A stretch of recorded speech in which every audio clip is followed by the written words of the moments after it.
Ok, donc dis-nous un peu qu'est-ce qu'on peut faire avec cette machine si on la combine avec la technologie de la radio. Alors en gros là on a un moniteur de SingVito qui tourne sur une plateforme Android qui est fourni par Visiomet, c'est un VisioCheck. Donc l'idée c'est d'avoir sur un châssis Android l'ensemble des appareils médicaux nécessaires pour un cabinet médical. Donc prendre la tension, le rythme cardiaque, la saturation, le taux d'oxygène dans le sang. Il faut imaginer qu'on est sur on est juste après le tsunami, on n'a plus de réseau de téléphonie, on n'a plus d'internet, on a besoin de transmettre à l'hôpital qui est à 36 km d'ici les constantes de la patiente.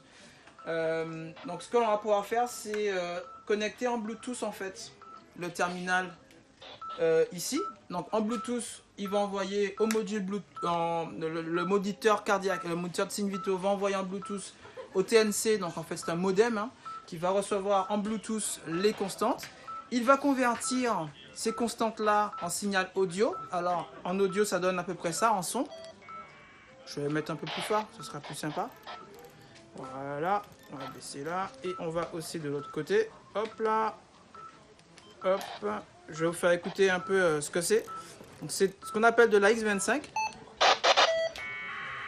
Voilà, donc là j'ai transmis une trame dans laquelle, puisque la radio a un GPS, une position, une altitude, une vitesse, si on est en train de rouler, on peut imaginer qu'on est dans une ambulance ici. Et cette radio-là, en audio, comme ce pocket-là, va transmettre la trame. Donc là, on a des radioamateurs qui sont de l'autre côté, à 34 km d'ici, qui reçoivent régulièrement, toutes les 5 minutes, les constantes de la patiente. Donc on est vraiment en mode dégradé. On utilise une fréquence VHF qui se propage hyper bien. On a à peine besoin de 5 watts. Et là, on peut imaginer une antenne sur le toit d'un véhicule, d'un bâtiment, le toit d'un hôpital, des passerelles qui vont vraiment permettre à des médecins de transmettre des signes vitaux d'une patiente. Et ça, couplé à la phonie, à la voix, on va pouvoir donner des instructions et transmettre un bilan médical. Ok, eh bien merci bien pour toutes ces explications très claires.